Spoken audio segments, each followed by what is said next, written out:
Hello and welcome back to the How to Fitness Podcast. I'm Kate Lyman. And I'm Michael Ujoa. And we're here with another Q&A. Let's do it. Are we ready? I am ready. Let's do it. All right, Michael, you get the first question. Ooh, this is interesting. Okay.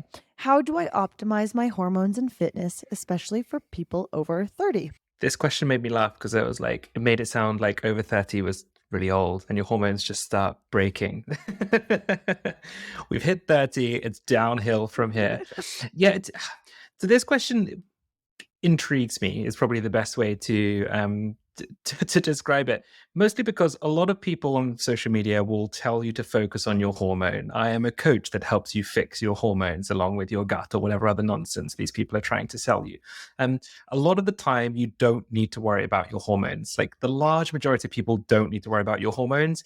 If you do, you need an endocrinologist in a hospital that's going to help you. Okay. If you are just looking to kind of feel better, get active, improve your diet, that's awesome. Like if you do all those things, the large majority of people will find that their hormones will be absolutely fine. If they're not, like optimizing your hormones, I just don't think it's something that a lot of people need to focus on. Like if you are exercising sensibly, not overdoing it, giving yourself good time to recover, keeping stress down, eating a nice balanced diet, eating enough calories overall so your body can function, you just don't need to worry about it. Like, granted, I'm a man, therefore it's maybe less important for me to worry about this. However, I've never even considered it, like I just focus on the things I can control and then usually my body works. And for a lot of people, that is true. I don't want to kind of diminish the importance of some people who have issues regarding their hormones. I appreciate that it is an important topic and something that a lot of people do need to focus on. Therefore, you need more support outside of a personal trainer and a nutrition coach. But for most people, you just don't need to worry about optimizing in air quotes. I hope I did that question justice, Kate. And I wonder whether you agree, actually. I think so. Like, I wonder if the individual who asked this question saw like a hormone balancing workout or hormone balancing diet or something like that. And it's like, no, like a specific circuit training is not going to balance your hormones alone. But we could be thinking about, am I eating enough? Am I giving myself adequate rest? Because like overtraining and underfueling are probably the most detrimental to our hormonal health, right? So that continues before 30 and after 30 to be important. Right, we're not knocking that hormones are important. They're just less controllable than we think they are if adequately fed and rested. Completely agree. And I mean, there's people who have under or overactive thyroids, therefore things might be out of sync. Therefore, you need support from someone who isn't myself or Kate, usually. Right. Someone might be kind of going through the menopause, therefore hormones are impacted and you need greater support there. But a lot of the time, there's not loads you can do with your nutrition. Just make sure you are focusing on eating enough, a nice balanced diet, of course. But if you kind of do those things right, most of the time you're 99% of the way there. Mm-hmm. And I would say 30 is an interesting number here, but say we're getting into our 40s as a female, we're like we're getting closer to perimenopause. I would say what's important as far as our fitness is continuing to move and lift and staying active. And that's probably the most important thing here, the most important piece of, I guess, overall health advice for hormonal health that comes with age. But yeah, and I think the way that we answer this as well is going to be one of those answers that annoys a lot of people, and a lot of people like this camp on social media, the kind of hormone optimizing coaches. It's quite a strong one, quite a vocal group as well. And I'm sure there'll be many coaches that maybe disagree with the way that I answered this, but I don't know, I still stand by it. I feel like just far too many people are focusing on something that just doesn't require the amount of focus that you're putting on it. And usually the kind of stress and anxiety of worrying about that is actually the thing that's causing you issues. So yeah, that's my stance. I'm sticking to it, Kate. Love it. Cool. Right. I'll throw a question at you. So, well, I'm throwing a question at you that isn't a question. So someone put into the question stick right throughout, not a question, but I could really use a boost after hearing it's always calories in versus calories out, and that weight loss should always come with feeling hungry. So this could be quite a fun discussion point. A boost. Okay. If we're speaking in terms of weight loss or fat loss being the goal, energy balance or calories in versus calories out is completely relevant, right? We must be in a calorie deficit, but our goal with that calorie deficit can be to minimize deprivation, right? Keeping our calorie deficit as minimal as possible in order to see progress in the way that you're looking for. And that doesn't have to mean being starving or even feeling much hunger. If we're really focusing on minimizing deprivation, which is also going to help us maximize adherence, like those two go hand in hand. So, keeping a moderate calorie deficit plus focusing on a lot of high volume foods like those high in fiber, water content, fruits, veggies, whole grains, etc.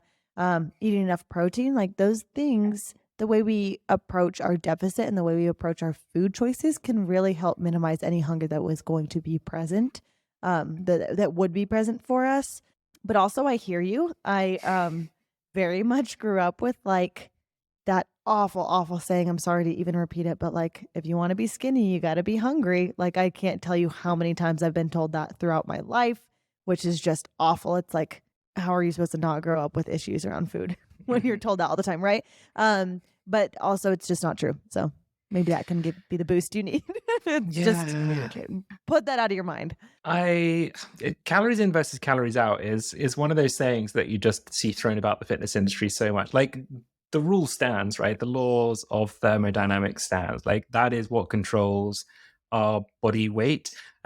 And people will say that it doesn't count because of hormones or whatever. Like that's included in that. Like, right, the way that your body functions, the way you put food in and the way you burn it off will be unique to you, but that is what dictates the way that your body weight sits.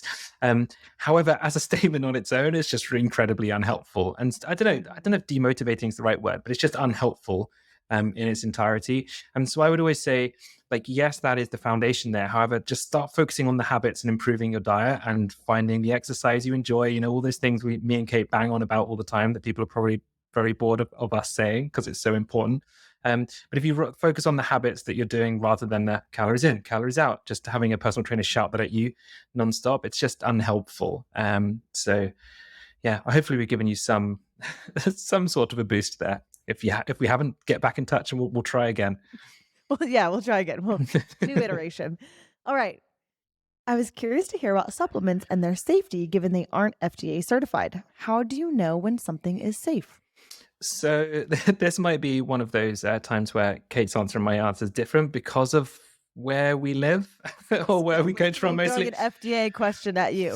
Yeah. How does it work? Yeah. So I know that in the UK, our rules around supplements are a little bit tighter.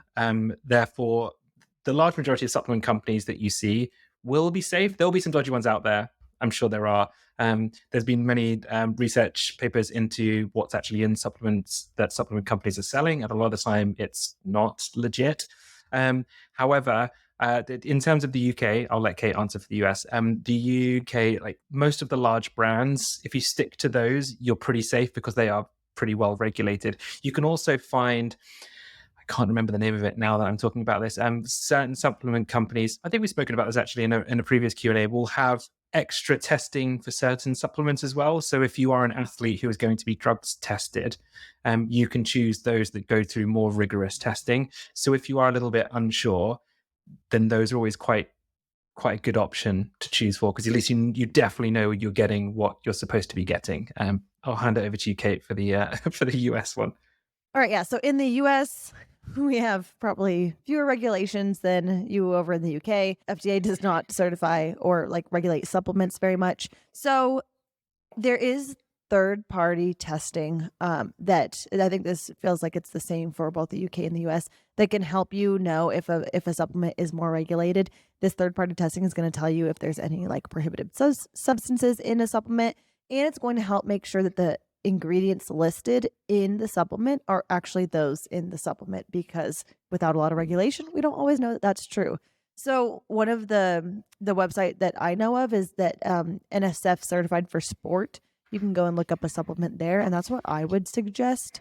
That's what I would suggest doing to make sure that you're taking something that's safe, that's legitimate, that's probably what it says it is, because there's a lot of uncertainty around supplements. Yeah, it's one of those where you just have to be sensible. Like we've spoken about this many times before in terms of just be very selective with the supplements you take anyway, just because a lot of them, not nonsense, but just the benefits are maybe not as big as people think they are. But yeah, if you are thinking of taking anything, just make sure it's a really solid brand. There is a lot of cowboy companies out there, sadly, that are pumping their products full of utter nonsense. So it's just not worth it. So Yeah, good. If you link to that in the show notes case, so people can Sure. I'll do check that. it, that would be awesome. Right. Okay, next one. So is set point weight theory real? I like it. So yours, Kate. Wow, what a loaded question. I would say the answer is in the fact that it's called set point weight theory. It is a theory that our body always has a weight that it wants to be at.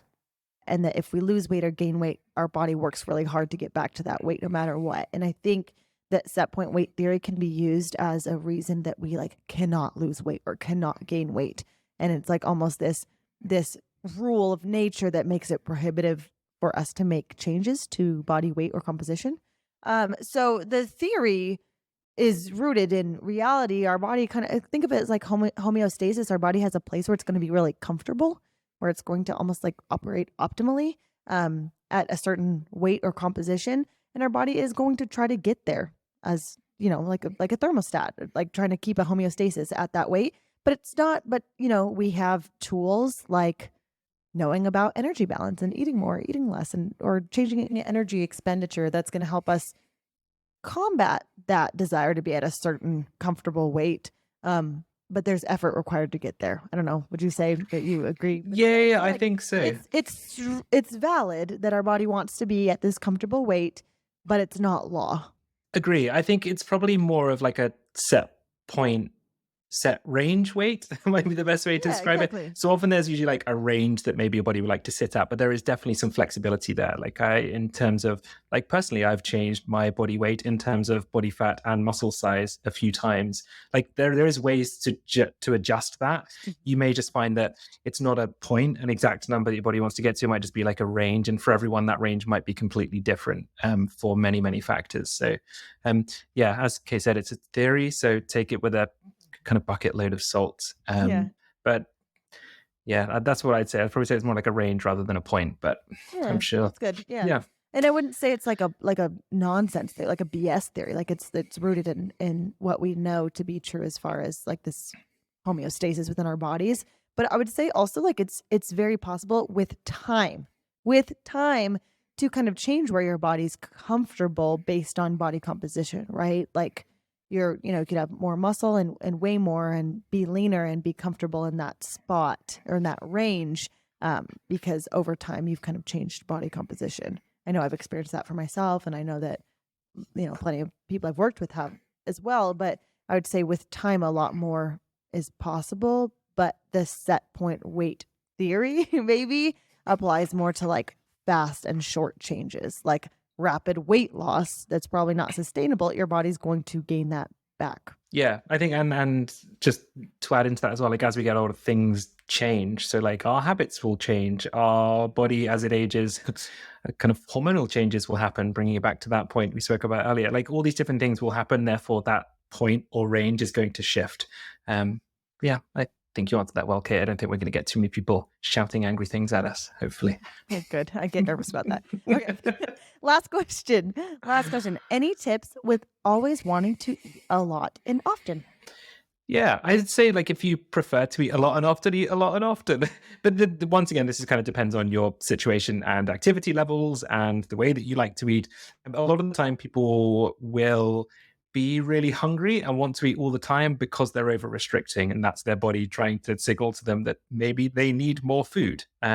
This happens a lot with people who are very active. Frustratingly, a lot of very young athletes who have kind of been through this process of just the way that athletics is taught or the way that nutrition is taught to these people. They're kind of told many things that will influence their eating behaviors and their wants and needs around food. If your body is always hungry and you're wanting to eat all the time, it's probably because you're under eating. I know that's quite a sweeping statement, but 99 times out of 100, that is usually the issue. So give it more food, like play around with kind of having larger meals or maybe eating smaller meals more often. Like the way that we eat is going to be completely unique, and you need to find a way of eating that kind of makes you feel full and satisfied. And I know that might be a bit of a wishy-washy answer there, trying to answer it for everyone, but yeah, eat more tends to be the general rule there. I think a lot of times when we see this pattern, and I'm just kind of generalizing based on like who I work with and what I see over and over and over years, is this like snackiness or like this grazing tendency, like, oh, I'm always hungry and I always want to be snacking, is due to one, being underfed, but Mhm. two, especially like trying to make meals low calorie, and like not fueling with satisfaction in a mind, like not ever being satiated because we're never getting like a filling meal that has protein, fat, and carbs and enough calories to actually sate us. So I think a big way to start there is make your meals more satisfying and see if that takes away some of that like tendency to graze all day. Mhm. I feel like really massive changes in appetite in a really positive way are possible when we take that step. Yeah, and if you find that this is you, if you're listening to this and think, "Oh, I can kind of relate to that," if like take note of other things in your life and see whether there is some things that are out of sync. If you are underfeeding, there's usually other things that you will notice too in terms of energy levels, kind of how irritable you are, whether your sleep is maybe out of whack. And if you feel like all these things are maybe not aligned, then chances are you're kind of underfueling for your activity levels. So start there, and usually all issues will subside or become a little bit easier to manage. And you get to eat more. So win, win, win. Win, win, win, Win, win, win. win. Yeah. All right. That's a wrap. We'll talk to you guys soon. See you next week.